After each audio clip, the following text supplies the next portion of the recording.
Boa noite. Boa noite a todos vocês que já se encontram aí aguardando, né? Tô vendo já algumas pessoas já de prontidão. Sejam todos muito bem-vindos. Muito bem-vindos a esse nosso momento promovido pelo CIESP, né? Pelo Sindicato das Escolas Particulares de São Paulo. Eu sou o professor Júlio Furtado e a ideia é estarmos juntos aqui nessa live, né? Como tem se tornado aí ultimamente os encontros, né? Estão se tornando totalmente por uma necessidade grande de forma digital. As pessoas estão chegando. Boa noite a todos aqueles que já estão aí. A gente está fazendo aquela acolhida inicial, né? Boa noite, Ângela. Boa noite, Sandra, Ana Cristina, Andréia, Fabiana, né? Boa noite, Lucimei. Aqui no Instagram nós já temos também a Vanessa, a Regina, a Elô, a Vanusa, a Cláudia, uma porção de gente. As pessoas estão entrando, estão chegando aos poucos. Boa noite a cada um de vocês, a Marília. Nós estamos ao mesmo tempo transmitindo pelo Instagram do CIESP, né, e também pelo YouTube, pelo canal Sala dos Professores, tá? Com isso a gente abarca aí dois públicos consideráveis, né? Boa noite Andréia, boa noite a todos que estão chegando, sejam todos muito, muito, muito bem-vindos, ok? Bom, vamos então iniciar as nossas reflexões, porque o assunto hoje é um assunto sério, né? Um assunto que com certeza vai nos exigir algum tempo para que a gente possa digerir um pouquinho, porque as reflexões são muitas, né?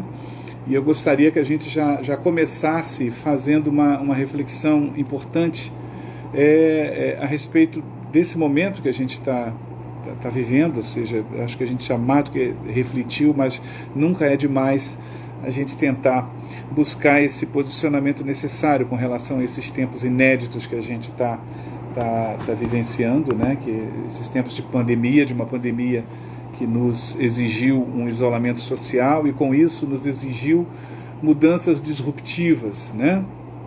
E essas mudanças disruptivas estão mexendo muito com a gente, né? Estão nos deixando muito ansiosos. Afinal de contas, a ansiedade já era um elemento fundamental da nossa sociedade, do nosso comportamento já há um bom tempo, né? Que a gente vive numa sociedade ansiosa, numa sociedade de expectativas, numa sociedade de insegurança, e aí 2020 nos trouxe de brinde, né? mais um elemento importante aí para essa nossa ansiedade, para essa nossa insegurança, né? Para essa dúvida do nosso vir a ser. Bom, antes disso, eu devo dizer que para que as pessoas que entram um pouco mais tarde, aquelas pessoas que estão assistindo pelo Instagram também, se assim quiserem, depois é só entrar lá no nosso site, né, que é juliofurtado.com.br, tá? www.juliofurtado.com.br, e lá tem um link escrito assim, telas de palestras online. Vocês entrem nesse link e lá vai ter todas as telas que a gente está usando para se basear, né, para se orientar nessa fala com vocês. Essas telas já estão lá disponíveis, quem quiser entrar, já pode fazer o download. www.juliofurtado.com.br, tá bom? Entra no link telas de palestras online.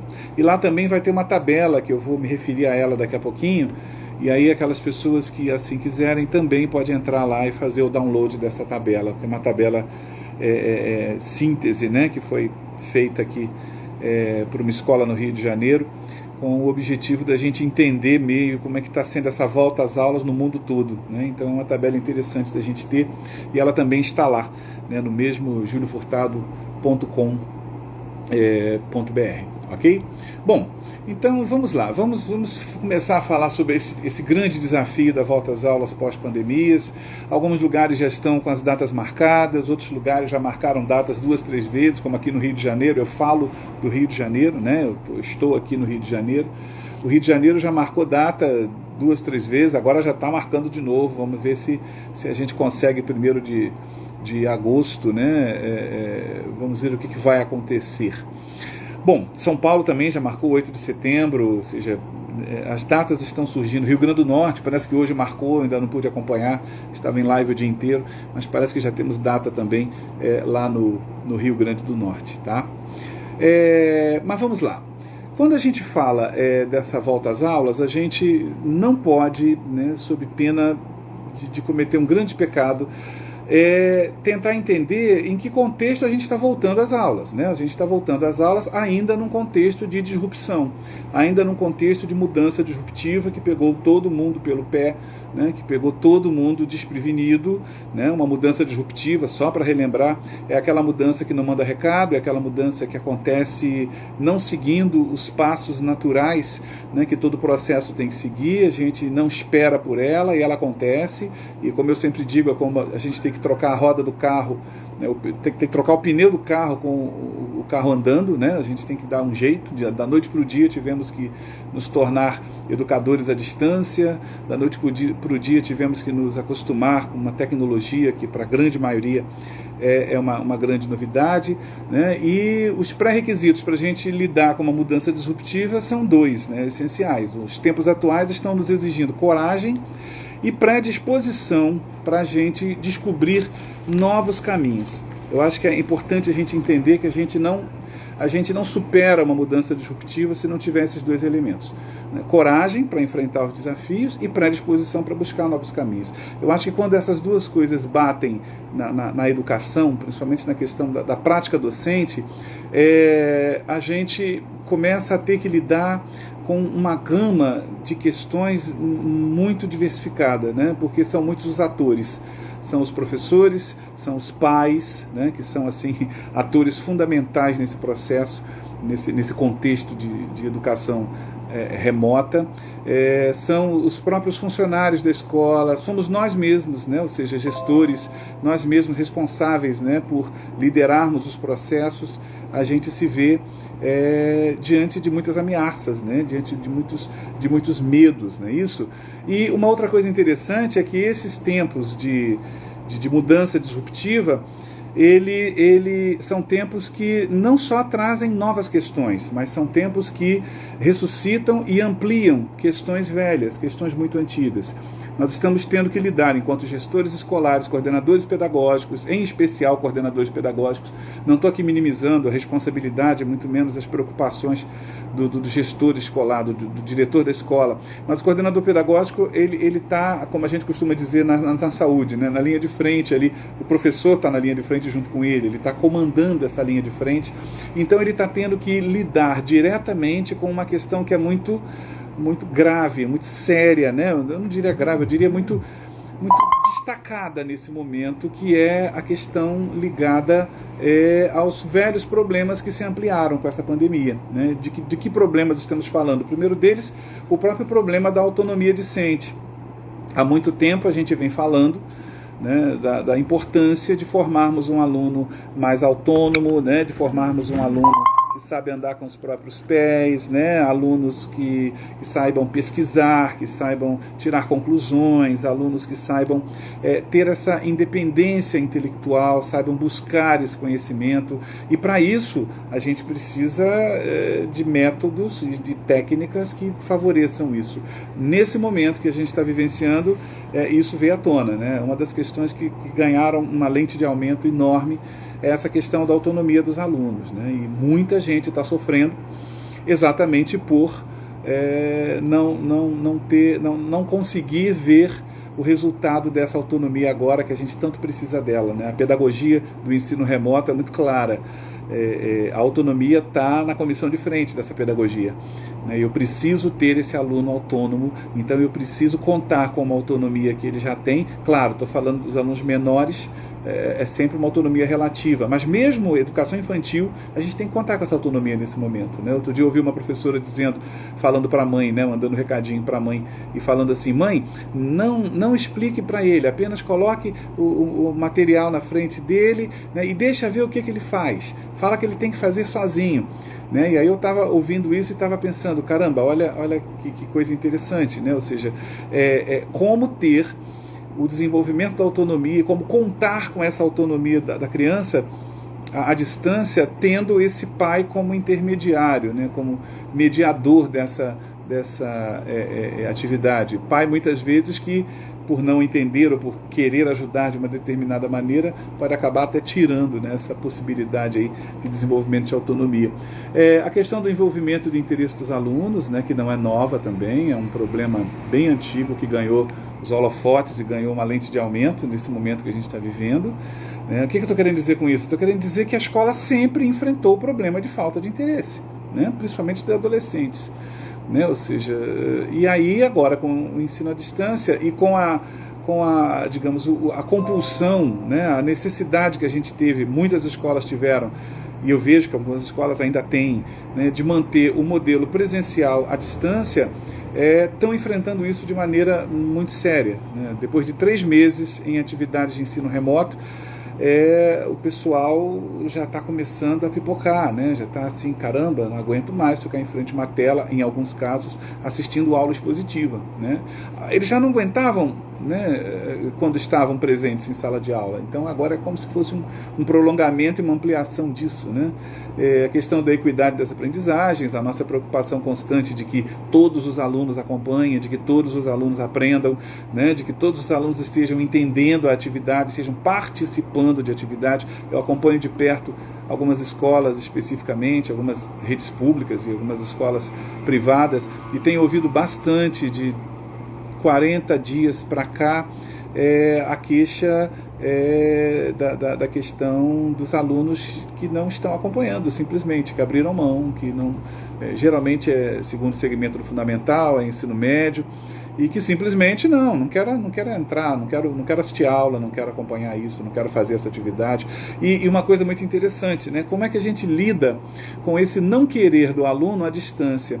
E aí já entra um outro componente que talvez seja o componente mais complicado para a gente lidar da chamada pedagogia do ensino remoto, que é o componente da tutoria da atenção, né? Porque todo professor é uma espécie de tutor da atenção do aluno, né? Quando a gente está em sala de aula, menino, o que você está olhando para o lado? Ô menina, presta atenção, guarda isso agora. Vamos participar, vamos lá? Por que você não está discutindo com o grupo? Né? Ou, não, agora não é hora disso. Vamos lá, vamos nos concentrar aqui.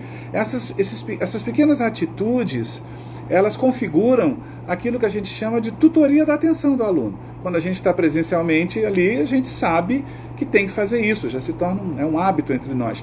Mas no ensino à distância, como fazer essa tutoria da atenção, né? Ou seja, não tem como. Talvez uma das cenas mais interessantes que eu vi nesses últimos dias, né, de isolamento social, tenha sido uma professora dando bronca online, né, nos seus alunos e mandando, liga o microfone, fulano, e tá, ou seja, aquela reprodução daquele modelo presencial numa situação onde os papéis, os territórios e as relações são completamente outras, né? A gente precisa entender de uma vez por todas. E por que eu estou começando falando sobre essas características de uma pedagogia do ensino remoto? E que problemas essa pedagogia amplia?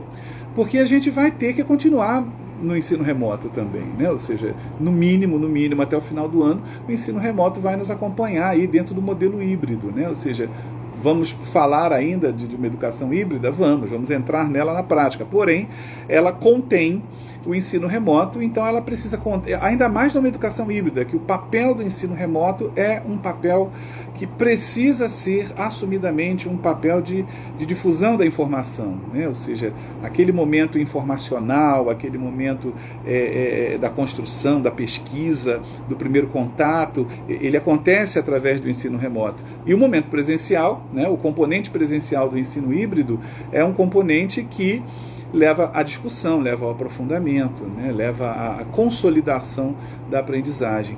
Então, por exemplo, essa questão da gente entender como é que o professor pode ser o tutor da atenção do aluno nesse momento de ensino remoto é fundamental. É fundamental, porque com quem a gente tem que contar nesse momento para fazer essa tutoria da atenção?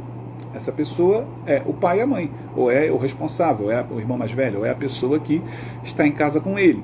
Então, o ensino remoto, em se falando de crianças, principalmente das crianças menores, ele é muito dependente dessa clareza do papel que os pais exercem, e que não é o papel do professor, como infelizmente a gente ouve por aí de maneira até muito equivocada. Se em algum momento os pais estão tendo que assumir o papel dos professores, tem alguma coisa de muito errada nesse processo aí que está acontecendo, porque a gente não pode exigir que os pais assumam o papel do professor de forma alguma, em momento nenhum, ou seja, os pais eles precisam ser tutores da responsabilidade do filho, e já entrando aí falando do papel dos pais aí nesse contexto da pedagogia do ensino remoto, o papel dos pais é o viabilizador da atenção do menino. Então, se eu, professor, estou da minha casa e eu estou me comunicando com esse aluno que está na casa dele, esse aluno lá da casa dele, ele precisa estar numa postura de aluno.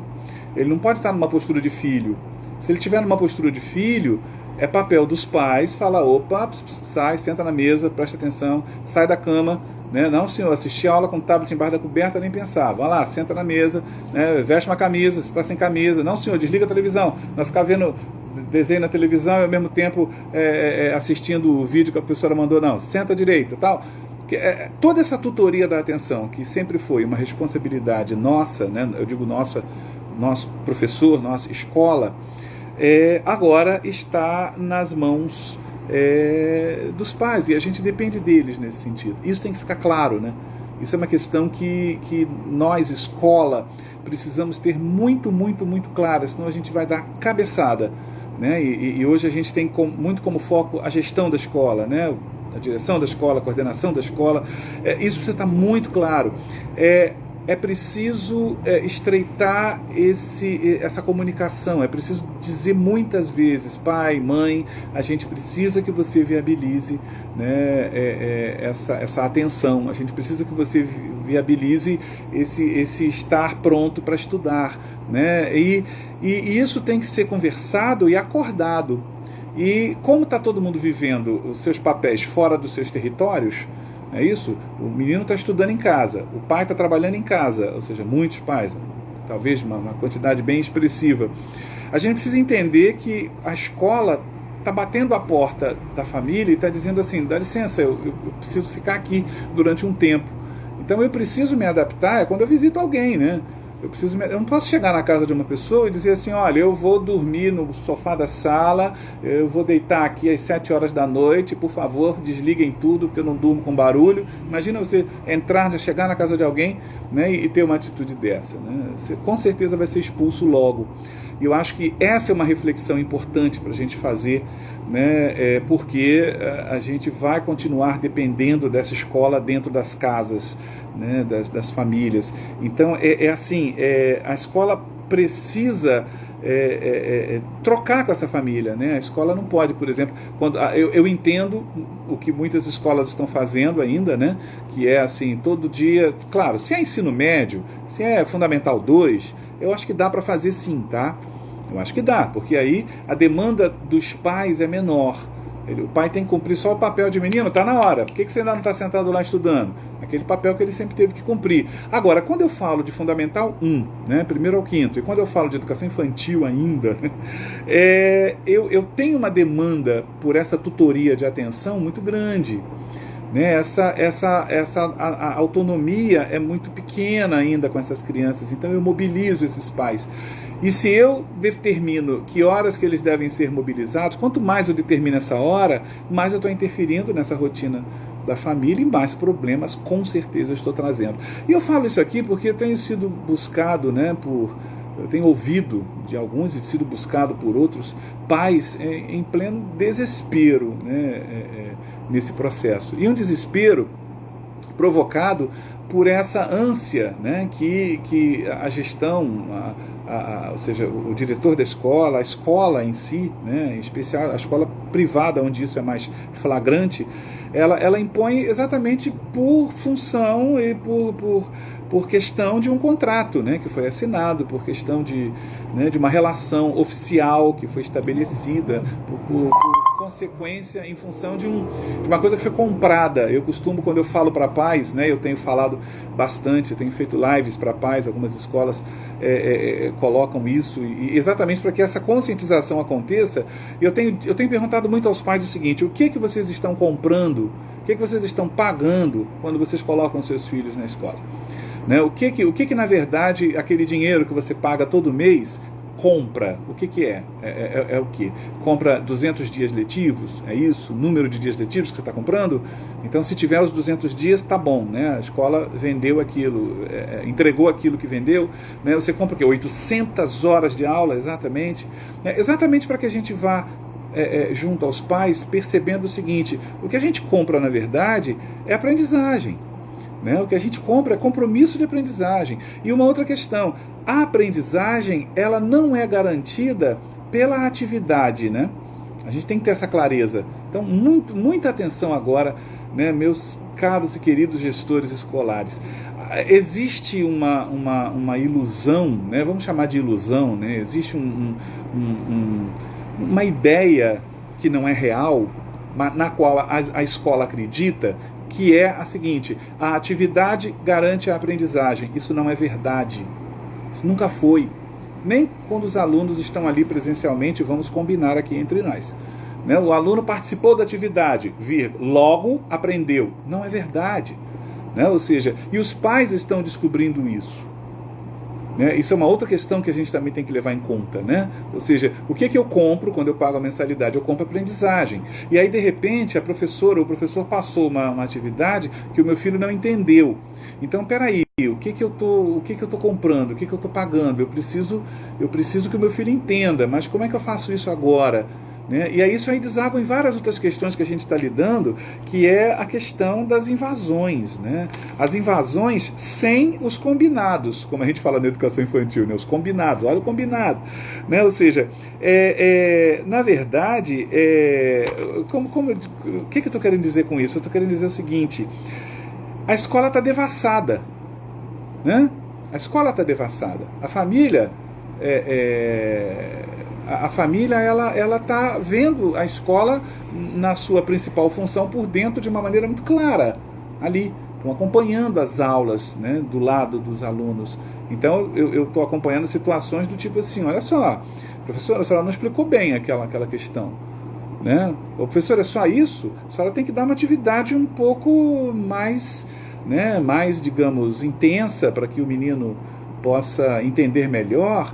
Né? Já acabou esse capítulo? Não, mas ainda falta muita coisa. A senhora não vai falar sobre isso? Outro dia uma professora estava desesperada, uma professora da minha área, né? Eu sou da área de geografia também.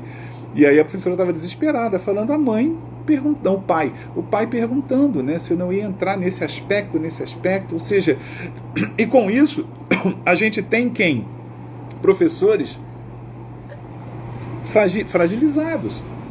Não só a família, a gente tem os professores também sendo acompanhados diretamente pela coordenação da escola. Então os professores estão duplamente invadidos. Isso precisa ser levado em conta. As pessoas, elas não são robôs. Não existe aquela pessoa: mas o professor tem que ter a segurança de dar a sua aula em praça pública para todo mundo ver. Ele tem alguma coisa a esconder? Olha, a gente pode até pensar assim, mas vamos esfriar um pouco a cabeça e vamos pensar se a coisa pode ser colocada dessa forma realmente. Né? Ou seja, será mesmo que a gente pode achar que a exposição total do nosso fazer não vá trazer, né, de um fazer que sempre houve aquele mistério do fechar a porta, né? Abre a porta, professor, fecha a porta, daqui a pouco a porta está aberta, né? Vamos colocar vidro na porta para eu passar e ver o que está acontecendo lá dentro, né? Ou seja, essas questões precisam ser muito, muito levadas em conta, porque a gente está lidando com pessoas fragilizadas, pais fragilizados, professores fragilizados, alunos de certa forma fragilizados pela própria situação, né, e por essa própria necessidade de adaptação a esse momento disruptivo, né? E a questão da própria mudança metodológica, né? Ou seja, esse momento está me exigindo uma ruptura com a minha forma de saber fazer. Né? A forma de saber fazer é uma questão muito, muito importante. Né? Como é que eu sei dar aula? Né? E, de repente, o jeito que eu sei dar aula não está servindo muito. Eu vou ter que fazer uma adaptação rápida a isso. Mas vamos lá. Falando de volta às aulas, e a gente já começou a falar, né? Quando a gente fala desses aspectos do ensino remoto, a gente está falando de volta às aulas porque esse ensino vai ter que ser mantido. O que a gente pode aprender? Vamos começar pensando isso. O que a gente pode aprender com os países que já voltaram às aulas? Né? Então vamos lá. A gente tem a África do Sul, né, já voltou às aulas. O que seria de destaque lá no retorno às aulas lá na África do Sul? Ela percebeu o número de alunos em sala e depois foi reduzindo. Ela seguiu o caminho oposto, né? Ela voltou com muitos alunos, né? Com quase todos praticamente, e depois ela foi vendo que aquele índice de transmissão estava aumentando, e aí a coisa foi diminuindo, né? Hoje as turmas estão no máximo com 20 estudantes, né? Em média. Lá na Austrália, né? As turmas voltaram de uma forma mais tranquila, mas bem compartimentadas em torno aí de, em média, 1/5, né? A China, que tentou usar aquela questão da desinfecção de grupo na entrada da escola, mas que também começou a se inviabilizar não só economicamente, mas logisticamente dentro da escola, né? Então, eles contam com uma vantagem, né? Ou seja, que é o comportamento e a facilidade de seguir regras e ordens, né? Como o aluno chinês tem, né? A Coreia do Sul, que teve que pisar no freio, né? Ou seja, e dar uma parada e está retomando agora, né? Uma questão que alguns países fizeram. Tem países que começaram com os mais velhos, né? Começando lá pelos últimos anos do ensino médio, o último ano do fundamental, e aí depois foram voltando aos pouquinhos, e os mais novos foram os últimos. Teve país que voltou primeiro pelos mais novos, atendendo a uma demanda econômica, né? Da questão do filho ficar em casa. Em síntese, a gente tem o mais próximo da gente, né, para falar uma coisa. Israel tem é nesse sentido que eu falei, tem uma tabela que foi feita pelo Colégio Pedro II, aqui do Rio de Janeiro, um estudo muito interessante, né, que eles disponibilizaram, e eu estou disponibilizando lá no meu site, né, juliofurtado.com.br, inclusive as telas que eu estou utilizando aqui no canal do YouTube, né, no Sala dos Professores, também estão lá disponíveis no link Telas de Palestras Online. Quem está no Instagram é só entrar lá e pegar as telas e fazer o download delas. E está lá também a tabela. Para que a tabela? Para que a gente possa estudar um pouquinho do que é mais comum, né, do que aconteceu nessas experiências aí que outros países já tiveram até agora. O que a gente sabe, né, e que talvez já seja até repetitivo para alguns que já estão estudando isso há algum tempo, é que a gente vai ter que cumprir protocolos que são alheios à escola, e como são alheios à escola, a gente vai precisar entender muito bem sobre eles, a gente vai precisar saber colocá-los em prática, a gente vai precisar se comprometer com um processo de transmissão disso, de treinamento disso. Logo a gente precisa se apoderar disso de maneira muito, muito rápida, né? Eu diria que os protocolos de higiene, que são os primeiros, né, e que a gente sabe, pegando o protocolo de higiene, eu diria que nós temos sete questões interessantes para pensar sobre o protocolo de higiene. A primeira é os processos que a gente vai implementar na escola com relação à manutenção das distâncias seguras, né? Como é que a gente vai providenciar a arrumação das cadeiras, né? Até porque dentro de sala de aula, de máscara, a distância mínima é de 1,5 m quadrado de máscara, então 1,5 m para a direita, 1,5 m para a esquerda, 1,5 m para frente, 1,5 m para trás, não é só 1,5 m para o da frente e para o de trás, né? Ou seja, em todas as direções. Então você vai precisar se preocupar em medir todas as suas salas de aula, em medir aquela área de transição do professor que é de 2 metros, ou seja, da parede do professor, do quadro até o início da primeira carteira, no mínimo 2 metros, a partir dali, né, ou seja, o tal do 1,5 metro em torno do aluno, ou seja, e aí a capacidade das salas de aula vão ter que ser estudadas, porque disso vai depender, né, a quantidade de alunos ali, né? A questão da marcação, algumas escolas estão fazendo marcação, lá em Portugal, que eu tenho um contato um pouco mais próximo, a marcação dá certo, entre aspas, né, porque manter um aluno numa marcação na hora do recreio, por exemplo, né, que é uma outra questão que vai precisar ser muito bem vista, não é uma coisa muito fácil, né? A gente estava falando, alguns países voltaram dos mais velhos para os mais novos, a maioria fez isso, né, que é mais fácil de entender as regras e tal, mas teve países também começando pelas crianças da educação infantil, né? Israel teve uma experiência mais ou menos assim, né, no sentido de beneficiar um pouquinho a questão lá as escolas são praticamente quase que todas públicas e os pais precisando trabalhar, etc. e tal. E uma questão que a escola não pode esquecer: supervisão dessa manutenção de distância segura, né? Então, mais atribuições aí, imagino eu, né, para o inspetor escolar, né, para aquela pessoa que supervisiona como é que as coisas estão acontecendo ali na escola.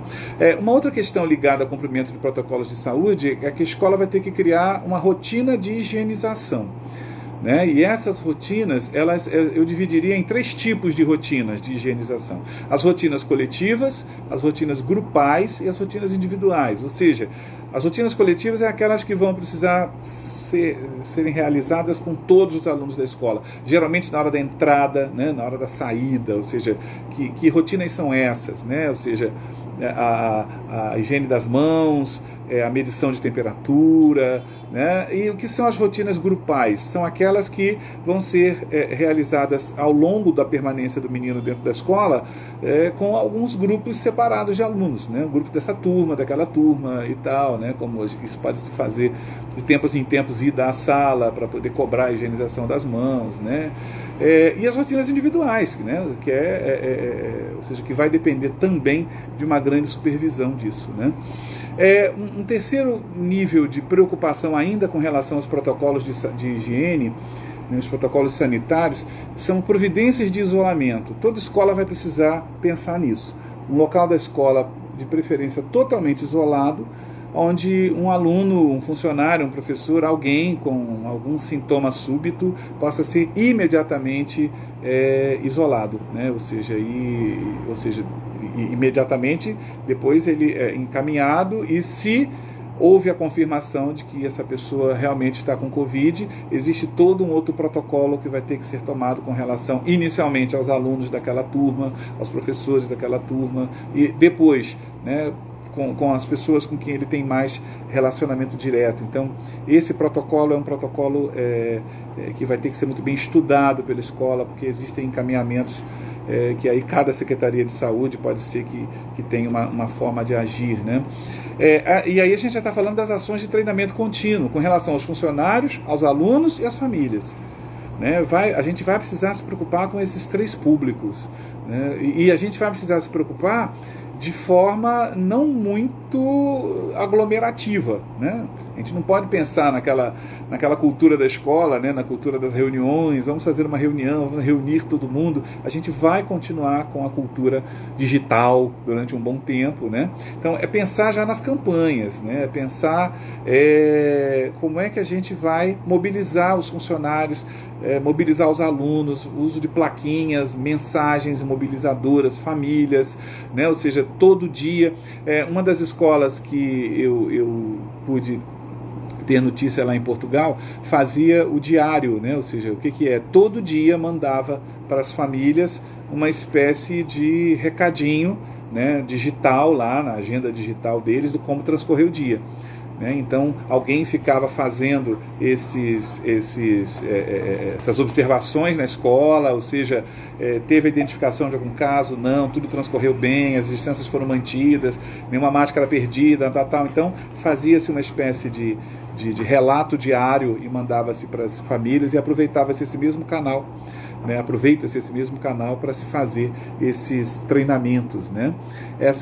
Sobre isso, é importantíssimo a gente entender que cada escola, é interessante que cada escola tenha o seu protocolo, né? Porque cada escola tem uma logística e uma estrutura específica. Então, é claro que nesse protocolo de cada escola as coisas vão se repetir muito, porque são coisas que precisam estar aí, foram definidas por protocolos internacionais ou por protocolos, né, do Ministério da Saúde, por todos esses protocolos que nós já temos aí à nossa disposição. Mas é importantíssimo que a escola faça o seu protocolo, né? Talvez nesse momento não precise nem imprimir, mas faça no modelo digital, disponibilize para todo mundo, cobre a leitura desse protocolo, né? Ou seja, cobre a ciência desse pai, desse aluno, desse funcionário, né? De tudo que está ali e de todas as ações, as recomendações que precisam ser feitas em função desse momento. Como a gente falou, rotinas de supervisão. É importante a gente se preocupar com isso, porque nesse momento de retorno às aulas, a gente vai ter que redobrar as supervisões que a escola faz, né? Ou seja, então vai ter que se fazer supervisão estrutural, supervisão logística, supervisão comportamental, supervisão estrutural, né? Tá tudo no lugar, os tapetes sanitizantes estão, né? Ou seja, que parece que de 2 em 2 horas tem que ser reabastecidos lá com água sanitária, com hipoclorito e tal, né? Isso, os tapetes que ficam na entrada das salas de aula, é de bom tom que eles existam, né? Que eles sejam colocados lá, ou seja, é uma forma de minimizar muito a questão do contágio, né?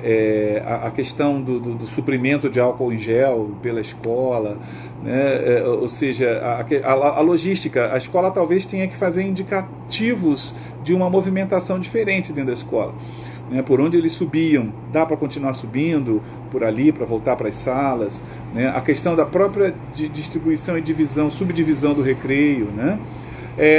E aí entra uma outra questão que tem a ver com os protocolos de higiene, mas tem a ver também com o contexto pedagógico, tem a ver com a coordenação das ações pedagógicas mais específicas ligadas, por exemplo, à questão da higiene, como a educação física está muito enquadrada nisso aí, né? Ou seja, professores de educação física, alguns têm me procurado e a gente tem conversado bastante. Inclusive, um sugeriu que a gente fizesse uma apostila, eles estão fazendo, eu não sou da área de educação física, mas uma apostila de atividades possíveis de serem desenvolvidas com a distância mínima de 2 metros.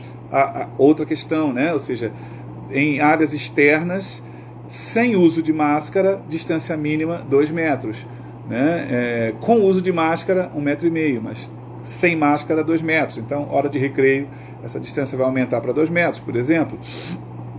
Na educação física, imagino eu, a distância mínima 2 metros, 2 metros ou mais. Então, que atividades que são possíveis serem desenvolvidas dessa forma, sem contato físico, né? Os trabalhos de grupo, imagino que algumas escolas já estejam ganhando a experiência, né, dos trabalhos de grupo feitos de forma digital e que são bastante interessantes, né? Alguns softwares, alguns aplicativos ajudam bastante, né, nessa questão da interação entre os grupos.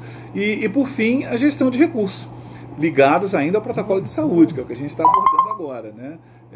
Recursos financeiros, vai se gastar com álcool gel, vai se gastar com um estoque mínimo, mas tem que ter um estoque de máscaras descartáveis, né? Vai se gastar com recursos humanos extras, porque com certeza vai se ter professores do grupo de risco que não vão retornar, vão continuar em trabalho apenas remoto, então ele vai ter que ter um substituto, né, presencial.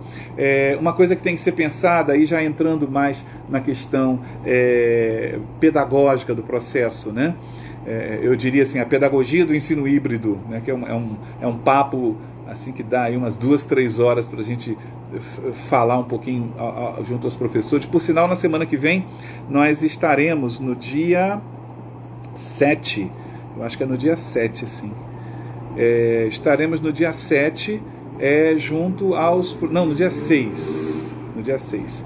Estaremos junto aos professores nesses mesmos canais, falando de ensino remoto, ensino híbrido e a reinvenção do professor. A gente vai fazer exatamente essa abordagem de em que esse professor está sendo exigido na sua prática e que ele vai precisar, né, começar a dar conta de algumas questões que passam pela compreensão dos processos. Né? Passa pela compreensão dos processos. Por isso que a gente acha importante conversar com os professores. Semana que vem estaremos nesse bate-papo aí com eles. Então, a gestão dos recursos humanos, ela é uma questão... Eu estava em reunião com uma escola agora há pouco, antes dessa live, que constatou que quase que em torno de 45% dos seus funcionários e professores não vão estar presencialmente no retorno. Aí que ela se deu conta, né, de como tinha professores e funcionários do grupo de risco. Né? E aí uma das questões que perguntaram, mas o que eu vou fazer? Por exemplo, a professora do 3º ano, da tarde, ela não vai poder retornar. Pois é, ela vai precisar de alguém que trabalha junto com ela, né? Ou seja, de uma professora assistente. Ela vai continuar mesmo de casa, sendo a professora, né, do ensino do 3º ano, mas ela vai precisar ter essa pessoa que vai estar na escola, né? E que vai estar lá em contato com ela, propiciando a ela manter essa relação de casa e outra pessoa. Mas isso não é o ideal, com certeza. A gente não vai, né, entrar num momento em que o ideal possa ser muito, muito levado em conta. Né? A gente vai ter que levar em conta o possível da melhor maneira que a gente puder fazer. Eu acho que tem uma questão aí que a gente precisa deixar clara, que é o seguinte: ninguém é expert nisso que está acontecendo. Né? Ou seja, os outros países estão mostrando isso, os grandes especialistas, as pessoas que eu encontro, que a gente discute, que eu busco, dizem a mesma coisa. É um momento de reinvenção, é um momento de reestruturação, né? E aí a gente vai ter que entrar no ensino híbrido. O retorno às aulas vai exigir das escolas, a gestão do ensino híbrido, que infelizmente eu gostaria muito que fosse. Não se resume a muitos conceitos que eu tenho visto em lives, em textos, né, que minimizam o ensino híbrido dizendo é quando o ensino utiliza técnicas presenciais, a aula presencial e a distância ao mesmo tempo. Pronto, ele é híbrido. Seria muito bom que fosse só isso, né? Mas não é. Isso talvez seja a característica mais observável do ensino híbrido, da educação híbrida. Mas é importante a gente entender que o hibridismo, gente, esse termo híbrido, hibridismo, ele tem um contexto social, um contexto evolutivo, né? A evolução é híbrida, não é isso? O híbrido quer dizer misturado. Quando eu misturo, aquilo se torna híbrido. Uma planta híbrida, uma planta, né, um animal híbrido, fruto do cruzamento de duas espécies diferentes. O milho híbrido, né, há pouco tempo eu estava vendo sobre isso, né, na área de geografia, que é um milho com mais proteínas, com mais... Em síntese, o hibridismo, ele é um mecanismo de evolução. Então a gente tem o hibridismo na cultura. A cultura hoje ela é híbrida, ou seja, eu tenho aspectos da cultura africana influenciando a cultura europeia, que influenciou a cultura americana. Eu tenho o hibridismo nos serviços, lógico. Eu tenho como é que se caracteriza, que mistura que acontece no hibridismo de serviços? Vamos pegar os bancos, que é um bom exemplo. Os bancos até uns 20 anos atrás, eles eram totalmente presenciais, que nem a escola, só tem aula presencial, né? Com o tempo eles se tornaram híbridos. Por quê? Porque hoje eu não vou a banco, dificilmente eu vou a banco, né? Porque eu só vou a banco quando eu quero conversar com o gerente e resolver um problema. Quando eu preciso ver a minha conta, ver meu saldo. Eu lembro que eu tinha que ir ao banco para ver meu saldo. Eu entrava numa fila no caixa, o caixa anotava o meu saldo num pedacinho de papel e me entregava. Toma aí teu saldo. E eu, tenho tanto e tal, ficava me controlando para passar cheque. Hoje eu vejo tudo isso pelo celular, eu faço transferência pelo celular, eu faço pagamentos pelo celular. Então acabaram as agências bancárias? Não, as agências bancárias se reinventaram, elas mudaram de função. Elas te resolvem problemas mais específicos, elas te aconselham com investimento, elas têm um outro papel, né? Então, e nos serviços está acontecendo de forma geral, porque o ser humano, na medida em que evolui, ele começa a sentir uma necessidade grande de liberdade, né? Eu não quero fazer igualzinho a todo mundo, e isso é muito bom. Eu quero ter o momento que eu faça com a minha cara. Então, o híbrido, quando eu falo de serviço e de atendimento, ele tem muito a ver com isso. Uma parte é meio que padronizada, a outra parte você faz do seu jeito. Nesse atendimento bancário, né, eu posso dar, no meu banco, por exemplo, eu dou a minha cara lá no negócio da minha conta, né, eu tenho opções de fazer as coisas, eu posso fazer a hora que eu quiser, né, então o hibridismo nas artes, como já falamos, na linguagem, né, ou seja, as palavras híbridas, as expressões híbridas, e aí a gente chega no hibridismo na educação. Qual é esse conceito de educação híbrida? Educação híbrida é aquela onde pelo menos parte, né, dessa forma de ensinar acontece online, acontece à distância, né, e com o aluno, quem aprende, ele precisa ter controle sobre o tempo, o lugar, o caminho, o ritmo do aprendizado. Então, o ensino híbrido, ele tem tarefas à distância, que ficam para casa, mas que esse aluno vai, ter uma certa autonomia na execução daquela tarefa, né? Ele vai buscar e aí, pelo menos em parte, ele vai ter que ter também uma presencialidade. Isso, por que o ensino híbrido se adapta bem a esse retorno às aulas? Porque nós não vamos voltar com as turmas todas.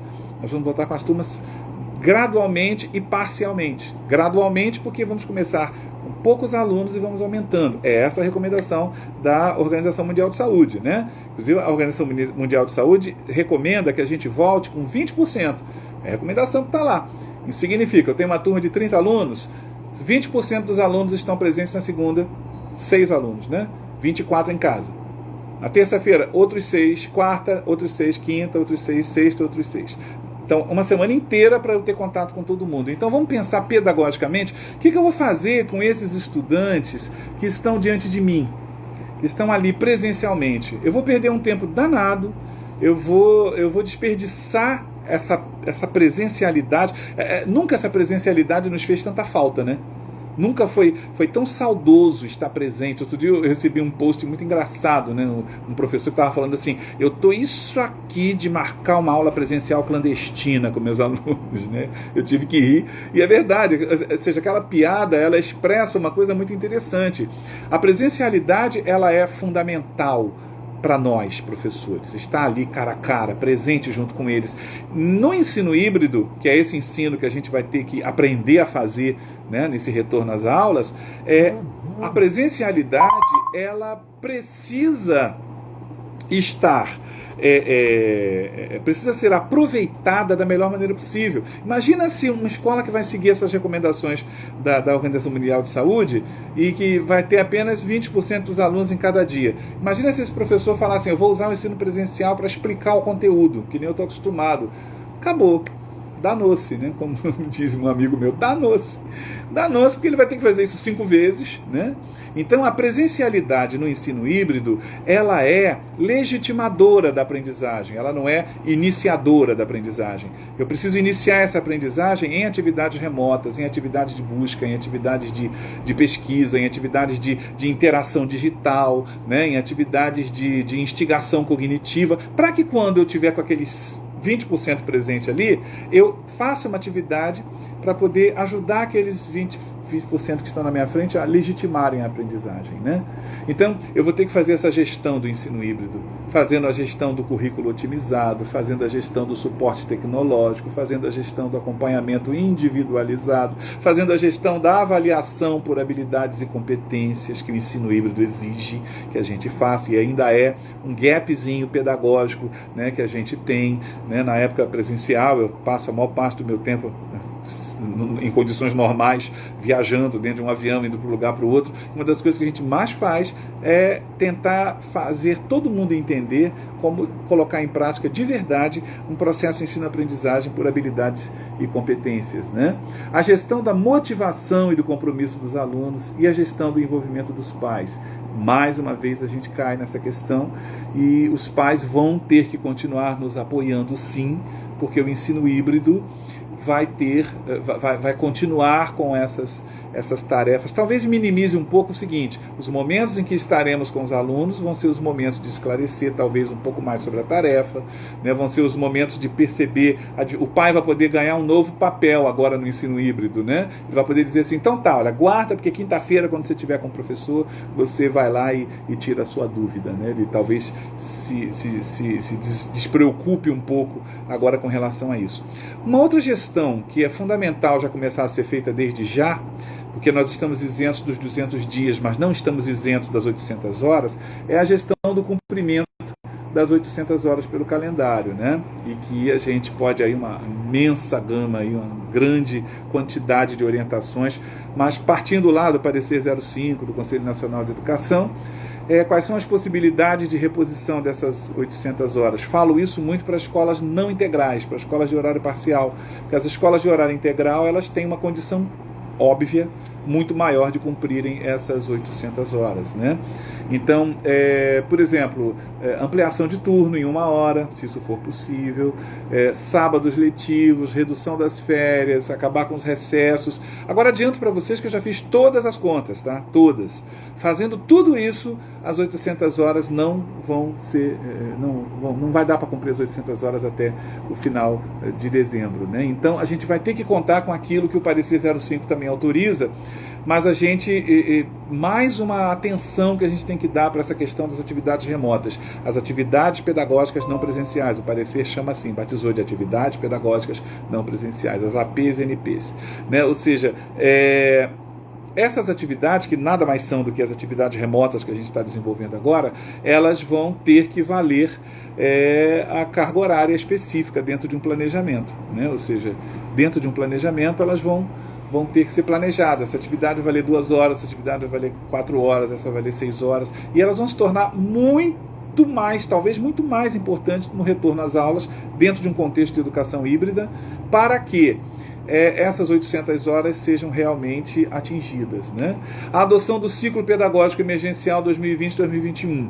Acho que vai funcionar muito mais para a escola pública, para a rede pública, mas não acho inadmissível para a rede privada, tirando isso aí, claro, as séries concluintes, né? 9º ano no fundamental e 3º ano do médio, né? Que a questão do Enem aí está sendo maio, janeiro, dezembro, a gente tem que acompanhar essa questão toda. Mas tirando essas séries terminais, eu acho, né, os concluintes, eu acho que é muito interessante a escola entrar em acordo com os pais, né? Claro, isso vai depender de um grande acordo com os pais, para a adoção desse ciclo emergencial 2020-2021. E o que é isso? Pega-se o que falta desse ano de 2020, junta-se com 2021, e nisso que tivermos até o final de 2021 vão valer 2 séries, a série que o menino está agora e a série que o menino estaria, né, ou estará no ano que vem. E aí tem todo um compromisso de não reprovação, que por sinal, deixa eu fazer um parêntese aqui, né, que é uma questão também muito, que angustia muito todo mundo, que é essa coisa do que como é que eu avalio e eu estou percebendo que a gente vai ter, outro dia eu ouvi de uma professora, percebendo que a gente vai ter um índice de reprovação enorme. Professores, que não é nem o nosso, embora sei que existem professores nos ouvindo, mas falo agora para gestores, né, e coordenadores pedagógicos, coloquem a mão na consciência, né? Nas redes públicas a orientação está sendo a de não reprovação, que eu não acho nada assim demais ser estendida para a rede privada, não de proibição, porque eu acho que não precisa chegar nesse ponto, mas de consciência mesmo. Será que teremos condições realmente de fazermos uma avaliação final somativa e na qual, digamos, no final do ano, esse aluno vai ficar retido porque ele não aprendeu o suficiente no 7º ano, no 3º ano, no 2º ano? Então, acho que essa retenção em 2020 precisa ser muito bem analisada, né? E de preferência eu acho que isso precisa, a gente precisa ter mais, a gente sempre precisou ter, né? Mas esse ano mais do que nunca a gente precisa ter essa clareza, né? Do que significa essa reprovação aí, né? O que é esse ano de 2020 para se falar nisso, né? Assim, a próxima live aqui, estão me lembrando, é dia 6/7 às 18 horas, aproveitando e lembrando de novo. Dia 6 de julho, eu acho que é segunda-feira que vem, não é? 6 de julho? Deixa eu ver aqui. 6 de julho, exatamente. Segunda-feira que vem, nós teremos uma live intitulada Ensino Remoto, Ensino Híbrido e a Reinvenção do Professor. É uma live que o objetivo é ser dirigido aos professores. E a gente vai falar muito desse lugar aí de professor e dessa necessidade aí. Obrigado aí quem me relembrou aí, né, da live. E uma outra coisa, cuidado que longos períodos de reposição de carga horária, eles esgotam qualquer um. Né? Utilizar todos os sábados, feriados, tal, isso vai colocar as pessoas em estado de não aprendizagem, que é o que acaba acontecendo. Né?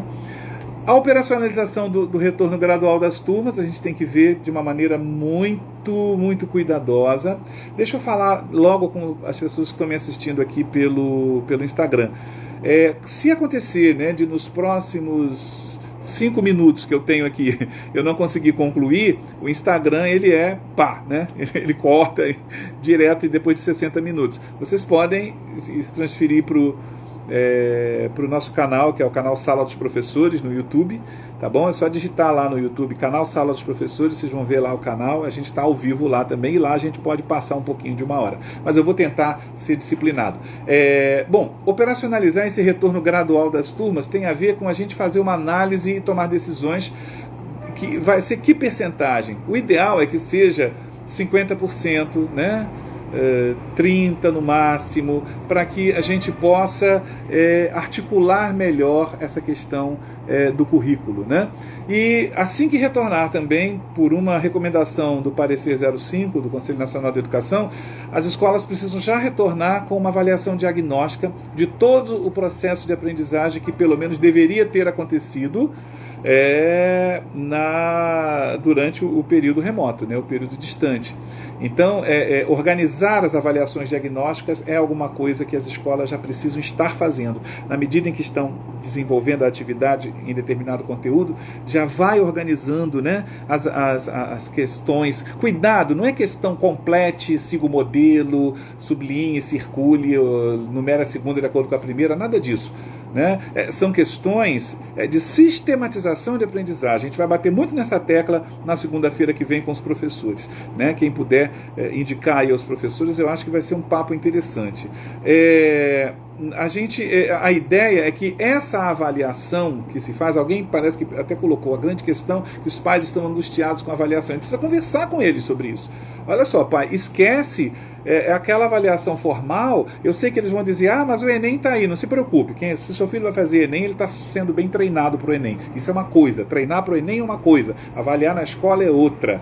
A gente não pode relacionar essas duas coisas, até porque Enem não é avaliação, tá? Enem é seleção, é diferente. Então não é que a escola tem que avaliar sim, porque o menino vai fazer o concurso lá. Desculpa, pai, não dá para comparar lá abacaxi com abóbora. Né? Ou seja, são coisas diferentes. Lá eu estou falando de um processo de seleção, aqui eu estou falando de uma avaliação, cujo principal objetivo é descobrir o que o menino ainda não sabe para poder tomar uma providência para que ele saiba. Né? Então, organizar desde já essas avaliações diagnósticas no formato de atividades de sistematização. Né? Organizar os processos de reforço e de resgate de aprendizagem e operacionar esses processos de acordo com as condições da escola. Mas aqueles alunos que demonstrarem que não aprenderam suficientemente aquilo que foi ensinado durante o período de pandemia vão ter que ser colocados em... Então pense em reenturmação, né? Pense em atividade de repente fora de turno, pense em atividade à distância, né? Promover, se necessário, o processo de reenturmação, como a gente já falou aqui. Né? Cuidado, em especial, com a subdivisão percentual das turmas do Fundamental 2 e do ensino médio. Sabe por quê? Não se esqueçam, eu sei que vocês não estão se esquecendo, mas é sempre bom avisar, pecar pelo excesso. Não se esqueçam que, por exemplo, eu, de geografia, eu dou aula às segundas-feiras de manhã. Se eu só tenho na minha turma 30% dos alunos, por essa questão do distanciamento, eu só vou ter os outros 30% na segunda segunda-feira que vem, é isso, e depois os outros 30 na outra segunda-feira, 35, 35, né, 33, 33, 33, São Paulo está fazendo um pouco essa divisão aí, né, começar com 35, passar para 70, para depois chegar a 100, né, mas eu não posso esquecer que quem dá aula no Fundamental 2 e quem dá aula no ensino médio não dá aula todos os dias, então existe até uma forma especial da gente organizar isso. E por fim, a gestão do acolhimento, é sim, uma gestão específica. Os primeiros dias de retorno nas aulas presenciais pós-pandemia precisam ser dias de acolhimento emocional. Nós estaremos voltando, todos nós, né? Nós, gestores, temos que preparar um acolhimento para os funcionários e para os professores, temos que acolhê-los, eles têm que voltar pelo menos com uma semana, no mínimo, uma semana antes, né? De preferência 2, para se conversar, para ver como estão, para que eles tenham esse espaço, né, de acolhimento mesmo, e para que eles se sintam acolhidos e façam todo mundo junto o acolhimento dos alunos a seguir, né? Então esse planejamento tem que ser feito para que esse acolhimento verdadeiramente aconteça.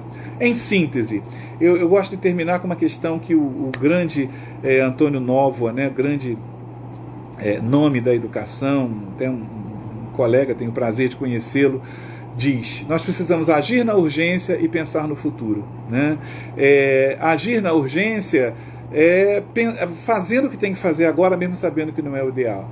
E pensar no futuro, refletir sobre a forma que eu fazia e a forma que eu vou fazer, talvez dar menos aulas e mais aprendizagens que propicie aprendizagem, né? Refletir como é que eu garanto essa equidade, que todos os alunos aprendam, e o papel da escola e o quanto essa relação com a família precisa acontecer. Lá no Júlio